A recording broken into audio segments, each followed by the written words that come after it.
Hello दोस्तों, नमस्कार। आप सभी का स्वागत है डीआर के टीवी पर। मैं हूं आपका दोस्त डॉक्टर कन्हैया, बीकानेर, राजस्थान से। दोस्तों, बहुत सारे लोगों के साथ में शिकायत होती है कि सर, साल भर पहले हमें एंजाइटी हुई थी, उसके बाद में वो वापस ठीक हो गई, अब फिर से हमें एंजाइटी होने लग गई। 6 महीने पहले हुई थी, 6 महीने बीच में ठीक रहा, फिर से मुझे एंजाइटी होने लग गई। मैं बार बार एंजाइटी के अंदर जा रहा हूं, बार बार मैं मानसिक परेशानी के घेरे के अंदर आ रहा हूं। तो ये जो बार बार ये जो मुझे एंजाइटी है वो क्यों हो रही है, इसको हमें थोड़ा सा यहां समझने की जरूरत है कि ये जो बार बार एंजाइटी क्यों हो रही है। क्योंकि हमारे अंदर एंजाइटी का बीज पड़ा है, हमारे अंदर एंजाइटी की रूट जो है, जड़ जो है वो पड़ी है। और जैसे ही ये जो बीज, ये जो जड़ है, इसको थोड़ा सा भी स्टिमुलेशन मिलता है, एक्सटर्नल ट्रिगर मिलता है, तो वो जो एक्सटर्नल ट्रिगर है वो इस बीज को स्टिमुलेट कर देता है, जिसकी वजह से हम किस में चले जाते हैं, एंजाइटी के अंदर चले जाते हैं। तो अगर हम चाहते हैं कि हम ये जो बार बार एंजाइटी के अंदर जो हम गोते लगा रहे हैं, जो बार बार हमारे अंदर ये फेज आ रहा है, ये फेज हमारा पूरा खत्म हो, एंजाइटी पूरी तरह से मिटे, तो हमें एंजाइटी का जो रूट है, एंजाइटी की जो जड़ है, एंजाइटी का जो बीज है, उस बीज को हमें पूरी तरह से खत्म करना पड़ेगा। अब सवाल ये पैदा होता है कि ये जो एंजाइटी का जो बीज है, आपने कह दिया सर कि ये जो रूट है इसको हमें खत्म करना पड़ेगा, तो यहां पे सवाल ये पैदा होता है कि हम पहचाने कैसे कि एंजाइटी की जो रूट है, एंजाइटी का जो बीज है वो क्या है। तो अगर हम इस एंजाइटी के बीज को बहुत अच्छे से समझ लेना दोस्तों, तो हम अपनी एंजाइटी को पूरी तरह से खत्म करने में कामयाब हो जाते हैं। तो इस एंजाइटी के बीज को, इसकी जड़ को कैसे हम आइडेंटिफाई करें, इसी के ऊपर ये पूरा का पूरा साइंटिफिक सेशन मैं आप लोगों को समर्पित कर रहा हूं। इसको बहुत अच्छे समझना, बहुत अच्छे से अंडरस्टैंड करना। दोस्तों, एंजाइटी की जो जड़ है कि एंजाइटी होती ही क्यों है, अगर आप उन कारणों को समझ लो, अगर आप उन कारणों को सही कर लो, तो आप अपने जीवन पर्यंत अपने आप को एंजाइटी से क्या कर सकते हो, मुक्त कर सकते हो। अपने आप को साइकोलॉजिकल प्रॉब्लम से मुक्त कर सकते हो, अपने आप को ओसीडी से मुक्त कर सकते हो, अपने आप को पैनिक से मुक्त कर सकते हो, अपने आप को डिप्रेशन से मुक्त कर सकते हो, क्योंकि आपने इसके रूट मैकेनिज्म को सही कर दिया। जिस कारण से वो चीज हो रही है ना, आपने उस कारण को क्या कर दिया, खत्म कर दिया।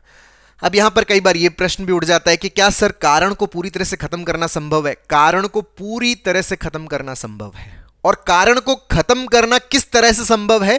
अगर आप उस कारण को पहचानने लग जाएं, अगर आप उस कारण को देखने लग जाएं, अगर आप उस कारण को जानने लग जाएं, ये हमारे अंदर अगर पैदा हो जाए, अगर हम कारण को जानना, पहचानना शुरू कर दे, तो हम उस कारण को खत्म करने लग जाते हैं। और वो कारण अगर खत्म होने लग जाए, तो हम एंजाइटी से बाहर आने लग जाए, हम पैनिक से बाहर आने लग जाए, हम ओसीडी से बाहर आने लग जाए, हम पूरी तरह से इससे मुक्त हो सकते हैं। 100% इससे बाहर निकला जा सकता है। तो सर, फटाफट हमें यह बता दीजिए कि हम एंजाइटी की जड़ जो है, उसके बीज को आइडेंटिफाई कैसे करें। दोस्तों, इसको हम आइडेंटिफाई कैसे करें, इसके लिए एक अपन बहुत ही प्यारा सा एक एग्जाम्पल लेते हैं। भगवत गीता का जो एग्जाम्पल है, जो भगवत गीता का जो प्रथम अध्याय है, वहां से ये एग्जाम्पल है, वहां से हमें ये बहुत अच्छे समझ में आएगा कि एंजाइटी की जो रूट मैकेनिज्म है वो क्या है। भगवत गीता के अंदर अर्जुन जो है, उसको बहुत ज्यादा एंजाइटी हुई थी, बहुत ज्यादा पैनिक हुआ था, ये प्रथम अध्याय के अंदर वर्णित किया हुआ है। अच्छा, उसको एंजाइटी क्यों हुई थी, उसको थोड़ा समझ लेने की बात है कि जब ये तय हो गया था कि भाई कौरव और पांडवों के बीच में युद्ध होगा, महाभारत का युद्ध होगा, कुरुक्षेत्र के अंदर युद्ध लड़ा जाएगा, तो दोनों अपनी अपनी सेनाओं को लेकर, कौरव और पांडव दोनों कुरुक्षेत्र में पहुंच गए।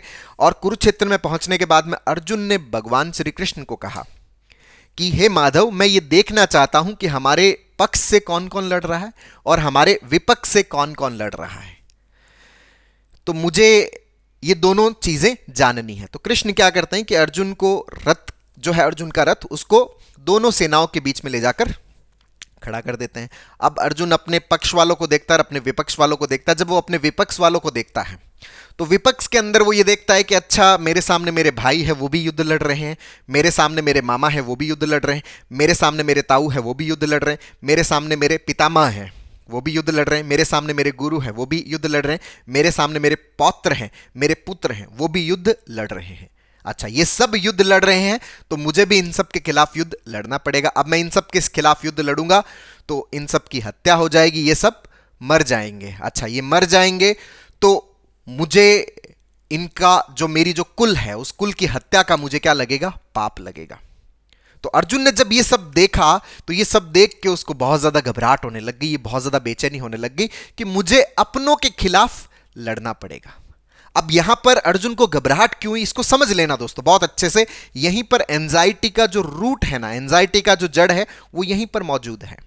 क्या मौजूद है कि अर्जुन का जो कार्य है, अभी का जो कार्य है, वो कार्य अभी का कार्य क्या है, उसको अभी युद्ध लड़ना है।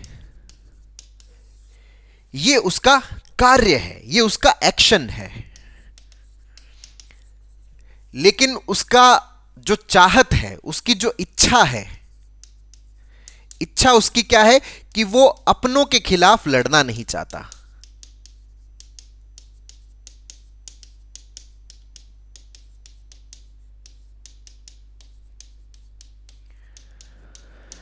वो अपनों के खिलाफ लड़ना नहीं चाहता। ऐसा नहीं कि युद्ध नहीं लड़ना चाहता है, युद्ध तो लड़ना चाहता है, युद्ध तो उसने बहुत लड़े हैं।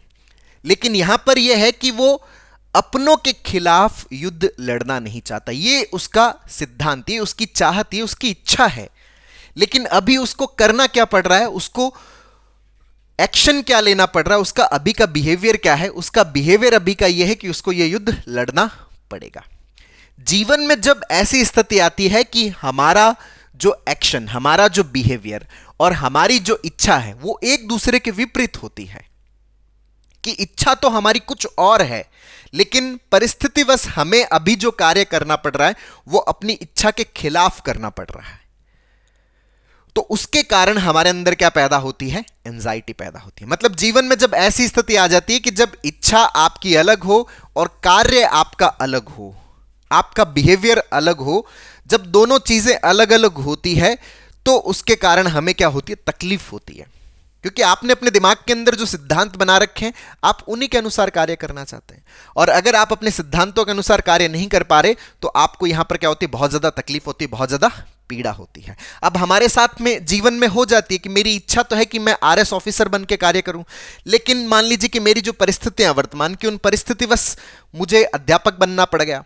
मैं प्राइमरी पढ़ा रहा हूं, या मैं फर्स्ट ग्रेड का टीचर हूं, मैं सेकंड ग्रेड का टीचर हूं, या मैं थर्ड ग्रेड का टीचर हूं, लेकिन इच्छा तो मेरी आरएस की है, लेकिन कार्य जो मुझे करना पड़ रहा है वो फर्स्ट ग्रेड, सेकंड ग्रेड या थर्ड ग्रेड का करना पड़ रहा है। तो उसके कारण मुझे क्या रहती है, एंजाइटी रहती है। क्यों? क्योंकि जो आपकी इच्छा और आपके जो कार्य हैं उन दोनों के अंदर क्या आ गया, अंतर आ गया। अच्छा, इच्छा तो है कि मैं वर्क करूं, लेकिन मुझे परिस्थितिवश जो मेरे वर्तमान के हालात हैं उन हालातों के कारण मुझे क्या करना पड़ रहा है, घर पे बैठे रहना पड़ रहा है। तो उसके कारण क्या हो रही है, एंजाइटी हो रही है। उसके कारण मेरा माइंड है वो रिलैक्स नहीं हो पा रहा कि यार मैं पैदा इसलिए थोड़ी हुआ कि यार मैं घर पे बैठूं, मैंने इतनी पढ़ाई इसलिए थोड़ी की कि मैं घर पे बैठूं, मैंने पढ़ाई इसलिए थोड़ी की कि मैं प्राइमरी टीचिंग करूं, या मैं सेकंड ग्रेड टीचिंग करूं, या मैं फर्स्ट ग्रेड टीचिंग करूं। मैं तो आरएस ऑफिसर बनने के लिए पैदा हुआ हूं, मैंने इतनी पढ़ाई इसके लिए की है। तो यहां पर क्या अंतर आ रहा है, इच्छा और हमारे जो वर्तमान की जो स्थिति है उसके अंदर क्या आ रहा है, अंतर आ रहा है। उसके अंदर जो डिफरेंस पैदा हो रहा है, और यही जो डिफरेंस है वो हमारे अंदर क्या पैदा करता है, एंजाइटी पैदा करता है। मेरी इच्छा है कि मैं एक वर्किंग वुमेन की तरह कार्य करूं, लेकिन जो मेरे हालात हैं, मेरी जो ससुराल की स्थिति, मेरे जो परिवार की स्थिति है, उसके अंदर मुझे हाउसवाइफ बनकर कार्य करना पड़ रहा है।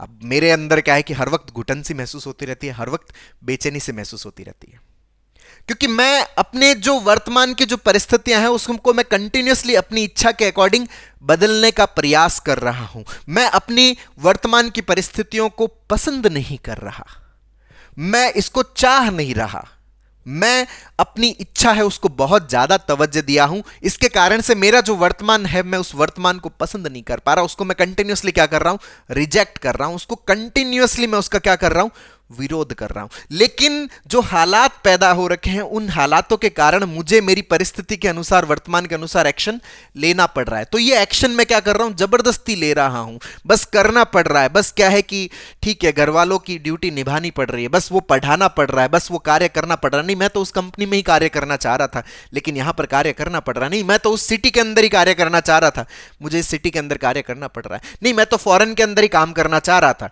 लेकिन मुझे यहां ही कार्य करना पड़ रहा है। नहीं, मैं तो कोई बहुत बड़ी यूनिवर्सिटी के अंदर जाना चाह रहा था, लेकिन मुझे अभी परिस्थिति बस इस जगह पर रुकना पड़ रहा है। ये जो हमारी जो चाहत और जो हमारे कार्य हैं, इन दोनों के भीतर का जो डिफरेंस है, इन दोनों के भीतर का जो अंतर है, यही अंतर हमारे सामने क्या पैदा करता है, हमारे सामने एंजाइटी पैदा करता है। अब यहां पर दो तरह की पॉसिबिलिटीज होने वाली है। क्या पॉसिबिलिटीज होने वाली है?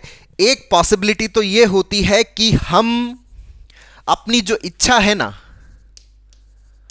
अपनी इस इच्छा के अनुसार अपने कार्यों को करने की कोशिश में लग जाते हैं कि कंटिन्यूसली हम अपनी जो प्रेजेंट रियलिटी है ना, उसको हम किसके अंदर डाइवर्ट करने में लगे रहते हैं कि नहीं, जो मेरा इच्छा है ना उसकी तरफ मैं कंटिन्यूसली उसको डाइवर्ट करने में लग जाता हूं। इसके कारण से मैं अपने कार्यों को पसंद नहीं कर पाऊंगा, मैं अपने कार्यों से जुड़ नहीं पाऊंगा। और जब मैं अपने कार्यों से जुड़ नहीं पाऊंगा और मैं पूरी कोशिश कर रहा हूं कि ये किस में आ जाए, मेरी इच्छा के अनुरूप हो जाए, जो मेरे सिद्धांत उन सिद्धांतों के अनुरूप हो जाए, तो फिर वहां पर वो चीज हो नहीं सकती। क्योंकि परिस्थितियां किसकी है? परिस्थितियां तो अभी का जो आपके सामने है वही सत्य है, इसके अलावा और कोई सत्य नहीं है। आपकी जो इच्छा है वो सत्य नहीं है, सत्य जो अभी वर्तमान में आपको जो करना पड़ रहा है वो सत्य है। अब यहां पर अगर आप अपनी इस इच्छा के कारण से, जो आपके जो सिद्धांत बने हुए हैं, जो आपके दिमाग में जो नियम कानून बने हुए हैं, उन कानूनों के अनुसार अगर आप अपने कार्यों का त्याग करते हो कि नहीं, लेकिन परिस्थिति बस आपको वो करना पड़ रहा है, तो ये आपके भीतर क्या पैदा करता है? एंजाइटी पैदा करता है। ये आपके भीतर ओवर थिंकिंग पैदा करता है, ये आपके भीतर पैनिक पैदा करता है। यही स्थिति अर्जुन के साथ हुई थी कि अर्जुन ने कहा कि भाई मैं ये नहीं करना चाहता है, मुझे लड़ना पड़ेगा, मैं नहीं लड़ना चाहता, मुझे इनको मारना पड़ेगा, मैं इनको नहीं मारना चाहता। उसने अपने जो वर्तमान है, वो जो परिस्थितिवश जो जहां पहुंच गया, उसने अपने वर्तमान को क्या किया? रिजेक्ट किया। उसने अपने वर्तमान का क्या किया? विरोध किया। किसको तवज्जो दी? अपनी इच्छा को तवज्जो दी। उसके कारण से वो किस में चला गया? एंजाइटी में चला गया, पैनिक में चला गया। यही एंजाइटी की सबसे बड़ी जड़ है। आप परिस्थितिवश जो भी कार्य कर रहे हो, अगर आप उस कार्य को पसंद नहीं करते, क्यों? क्योंकि आपकी इच्छा कुछ और है, कुछ अलग है उसी पर्टिकुलर सिचुएशन के अंदर, तो आप अपने वर्तमान के साथ में कनेक्ट नहीं हो पाते, और वही चीज आपके भीतर क्या पैदा करती है? एंजाइटी पैदा करती है। यहां पर एक दूसरी परिस्थिति भी है। दूसरी परिस्थिति क्या है कि अगर आप अपनी इच्छा, अपनी चाहत जो है, उसको अपनी परिस्थिति, जो अपना वर्तमान का जो कार्य है, उस कार्य के अनुसार आप अगर अपनी इच्छा को अपडेट कर लेते हो, इच्छा को बदल लेते हो कि भाई जो परिस्थितियां हैं ना, जो सिचुएशन जो है, जो हालात है ना, वही सबसे बड़ा सत्य है। वो किसी भी सूरत में नहीं बदल सकता, वो परिस्थितियां नहीं बदल सकती, वो जो हालात पैदा हो गए वो हालात नहीं बदल सकते। तो हम अगर अपनी इच्छा को, अपनी जो परिस्थितियां, अपने जो हालात है, उन हालातों के अकॉर्डिंग अगर अपडेट कर लें, हालातों के अकॉर्डिंग अगर ढाल लें, इस बात की सहमति पर अपने आप को ले जाएं कि भाई जो अभी की जो मेरी परिस्थितियां हैं ना, यही मेरी सबसे बड़ी इच्छा है, यही मेरे जीवन का सबसे बड़ा सत्य है, इसके अलावा मेरे जीवन की और कोई रियलिटी नहीं हो सकती। क्योंकि ये जो परिस्थितिवश जो चीज पैदा हुई है ना दोस्तों, ये अस्तित्व की इच्छा है। यही घटना आपके जीवन में आई है तो परिस्थितियां बस यही आपके जीवन में आना है, ये आया है, इसके हालात पैदा हुए हैं। अब आप अगर अपनी इच्छा को इसके अकॉर्डिंग बदलने में कामयाब हो जाते हो तो आप इस एंजाइटी से पूरी तरह से बाहर निकल जाते हो। जैसा कि महाभारत के युद्ध के अंदर भी हुआ था। कृष्ण ने अर्जुन को क्या कहा कि अर्जुन, कुछ ऐसी परिस्थितियां तुम्हारे जीवन में पैदा हो चुकी है और कुछ ऐसी परिस्थितियां इन सब कौरवों के जीवन में पैदा हो चुकी है। कुछ ऐसी परिस्थितियां तुम्हारे जीवन में, कुछ ऐसी परिस्थितियां इन कौरवों के जीवन में पैदा हो चुकी है कि ये युद्ध जो है अनिवार्य रूप से लड़ा जाएगा। इसको किसी भी सूरत में टाला नहीं जा सकता, और ना तुम अपने कर्तव्यों से वंचित हो सकते हो, ना ये अपने कर्तव्यों से वंचित हो सकते हैं। तो इस मोमेंट की, इस परिस्थिति की जो सबसे बड़ी रियलिटी है, इस मोमेंट की सबसे बड़ी जो रियलिटी है, वो रियलिटी क्या है कि तुम्हें ये युद्ध लड़ना ही लड़ना है। और कृष्ण ने अर्जुन को जो पूरी जो भगवत गीता है, उस पूरी भगवत गीता के अंदर जो पूरा का पूरा जो काउंसलिंग है, वो काउंसलिंग इसी बात का है कि तुमने अपने भीतर ये जो इच्छाओं का जो भार जो ढो रखा है, ये सब तुम्हारा इमेजिनरी है, सब तुम्हारा काल्पनिक है, ये इस वर्तमान के अकॉर्डिंग नहीं। अगर आप पूरी भगवत गीता पढ़ोगे, उसके सारे अध्याय पढ़ोगे, तो उसके अंदर कृष्ण ने पूरा यही एक्सप्लेन किया है कि जो तुमने अपनी इच्छाएं बना रखी है ना, ये परिस्थिति सम्मत नहीं है, ये तुम्हारे हालातों के अनुसार नहीं है। क्योंकि तुम्हारे हालातों के अनुसार तुम्हारे जीवन का जो सबसे बड़ा सत्य है ना, वो ये जो अभी तुम जो कार्य करने के लिए सजग हुए हो, अभी जो ये कौरव आए हैं, अभी जो तुम इस कुरुक्षेत्र में आए हो, यही तुम्हारे जीवन का सबसे बड़ा सत्य है और यही तुम्हारे लिए सबसे बड़ा उत्तम कार्य है। इसी को तुम्हें करना है। यही पूरा का पूरा एक्सप्लेनेशन पूरी भगवत गीता के अंदर है। तो एंजाइटी के अंदर भी अगर हम अपनी इस इच्छा को, अगर हम अपने वर्तमान के अकॉर्डिंग, अपनी जो प्रेजेंट रियलिटी है उसके अकॉर्डिंग अगर अपडेट कर लेते हैं, इसको अगर हम बदल लेते हैं, इसको हम स्वीकार कर लेते हैं, ना कि हम ये करें कि हमने अपनी इच्छाओं का एक फीता बना रखा है और हर परिस्थिति को इस फीते से नाप के देखें कि यार ये तो गड़बड़ है, ये तो इस फीते के अकॉर्डिंग है। नहीं, जैसी परिस्थिति मिल गई ना, उस परिस्थिति के अनुसार अगर आप उस फीते को एडजस्ट कर लेते हो, अच्छा परिस्थिति 10 मीटर की है तो आपने फीता 10 मीटर का कर लिया, परिस्थिति 5 मीटर की है तो आपने फीता 5 मीटर का कर लिया, कि जो प्राप्त है ना वही मेरे लिए पर्याप्त है, जो है ना वही मेरी इच्छा है, इसके अलावा और कुछ भी नहीं है। तो दोस्तों आप एंजाइटी से पूरी तरह से बाहर निकलने लग जाते हो। चाहे आप जिस भी घर में रह रहे हो, चाहे आप जिस भी जॉब को कर रहे हो, चाहे आप जिस भी स्थिति में हो, जिस भी परिस्थिति में हो, जहां पे भी हो, अगर आप अपनी प्रेजेंट जो रियलिटी है उस प्रेजेंट को, अपने वर्तमान को अगर आप पूर्ण रूप से स्वीकृति के मोड पे चले जाते हो, पूर्ण रूप से उसको स्वीकृति में आ जाती है वो चीज, अपनी इच्छाओं को उसके अकॉर्डिंग आप एडजस्ट कर लेते हो, तो आप एंजाइटी से पूरी तरह से बाहर निकल जाते हो। देखो भगवत गीता के अंदर भगवान श्री कृष्ण ने भी अर्जुन को ये नहीं कहा कि भाई तुझे इतनी घबराहट हो रही है ना, इतनी बेचैनी हो रही है ना, तो कोई बात नहीं, तू अपनी इच्छा को प्रेफरेंस दे, छोड़ दे इस युद्ध को, भाग जा यहां से। नहीं, भगवान ने भी ये नहीं कहा। भगवान चाहते तो खुद भी तो युद्ध लड़ सकते थे, भगवान चाहते तो युद्ध भी टाल सकते थे, लेकिन ना तो उन्होंने युद्ध को टाला, ना उन्होंने अर्जुन को इस बात के लिए प्रेरित किया कि भाई तू तेरी इच्छा को जो है वो प्रेफरेंस दे, तेरे दिमाग में जो सिद्धांत बने हुए उन सिद्धांतों को तू प्रेफरेंस दे। नहीं, सिद्धांत जो है वो किसी काल किसी परिस्थिति के अंदर, ठीक है, जब चीजें परिस्थितिवश ठीक थी तब कोई सिद्धांत तुम्हारे भीतर बन गया, किसी कालखंड में कोई बात तुम्हारे अंदर आ गई, वो बात हर काल में सत्य हो ये सही नहीं है ना, वो बात हर परिस्थिति में सत्य हो ये सही नहीं है, ये कोई यूनिवर्सल लॉ नहीं है। ठीक है, 10 दिन पहले की कोई बात थी तो आज भी उसकी प्रासंगिकता उतनी ही ज्यादा है, ऐसा बिल्कुल भी नहीं है। हां, उस मोमेंट के अंदर वो बात थी, ठीक है, उस परिस्थिति के अंदर उस बात की उतनी वैल्यू थी। अब मोमेंट बदला तो बात भी बदल जानी चाहिए थी, लेकिन अगर आप उसी मोमेंट में अभी भी स्टिल उसी बात को कंटिन्यू खींचे जा रहे हो तो इसका मतलब तुम्हारे जीवन के अंदर बड़ी गड़बड़ पैदा हो चुकी है। एंजाइटी का बीज तुम्हारे भीतर बन रहा है, वो एंजाइटी का पौधा बनाएगा, वो तुम्हें पैनिक की तरफ लेकर जाएगा, वो तुम्हें मानसिक तौर पर परेशान करेगा। कृष्ण चाहते तो ये कह देते ना अर्जुन को कि भाई ठीक है, तुम अपनी इच्छा को प्रबलता दो, तुम इस युद्ध को मत लड़ो, लेकिन कृष्ण ने ऐसा नहीं किया। कृष्ण ने उसकी जो इच्छा है ना, पहले तो ये बहुत अच्छे से क्लियर करवाया कि जो तुम्हारे दिमाग में जो सिद्धांत बने हुए ना, ये सिद्धांत सारे के सारे क्या है, काल्पनिक है। ठीक है, ये किसी परिस्थिति बस सही थे, लेकिन अब ये सही नहीं है। अब तुम्हें अपने सिद्धांतों को अपडेट करने की जरूरत है, अब तुम्हें अपने सिद्धांतों को सही करने की जरूरत है। ये पूरी की पूरी भगवत गीता के अंदर इसी बात के ऊपर ही बोला हुआ है, और उसको वो जो वर्तमान है, वो जो रियलिटी है, उस रियलिटी के अकॉर्डिंग युद्ध करने के लिए भगवान उसको क्या करते हैं, प्रेरित करते हैं। भगवान उसको भागने के लिए प्रेरित नहीं करते। हमारे जीवन में भी यही है। हम कई बार यूं सोच लेते हैं कि अच्छा शायद जो मेरी वर्तमान की जो परिस्थिति, यार मैं छोड़ छाड़ के कहीं भाग जाऊं, कहीं चला जाऊं, शायद मुझे सुकून मिल जाएगा। नहीं, वहां से सुकून नहीं मिलने वाला। वो जो वर्तमान की जो तुम्हारी परिस्थिति है ना, वही तुम्हारे लिए सबसे बड़ा सत्य है, वही तुम्हारी सबसे बड़ी रियलिटी है। अगर उस परिस्थिति के साथ में हम एडजस्ट हो गए ना, उसकी एक्सेप्टेंस हमारे अंदर आ गई ना, तो उससे बढ़िया आनंद, उससे बढ़िया मस्ती, उससे बढ़िया मजा किसी और चीज के अंदर नहीं है। यही एंजाइटी से पूरी तरह से मुक्त होने का मार्ग है, पूरी तरह से निकलने का मार्ग है। तो दोस्तों उम्मीद करता हूं आपको ये वीडियो पसंद आएगा। नीचे कमेंट बॉक्स में लिखकर जरूर बताइएगा, और अब तक यदि आपने मेरे YouTube चैनल DRKTV को सब्सक्राइब नहीं किया तो प्लीज उसे सब्सक्राइब करें, ताकि मेरे नए वीडियो का नोटिफिकेशन आप तक सबसे पहले पहुंचे। दोस्तों हम लोगों ने जो एंजाइटी है, जो पैनिक है, जो ओवर थिंकिंग है, जो नेगेटिव थिंकिंग है, जो OCD है, जो डिप्रेशन है, इसको हम पूरी तरह से कैसे खत्म कर सकते हैं, इसके ऊपर एक स्टेप बाय स्टेप लर्निंग का एक पूरा वर्कशॉप लॉन्च किया हुआ है, जिसका लिंक नीचे डिस्क्रिप्शन में, जिसको आप अपने भीतर इंस्टॉल करके, जिसको आप सीख करके अपनी साइकोलॉजिकल प्रॉब्लम्स को पूरी तरह से खत्म करने में बहुत अच्छे से मदद ले सकते हो। बहुत बहुत धन्यवाद दोस्तों। जय हिंद, जय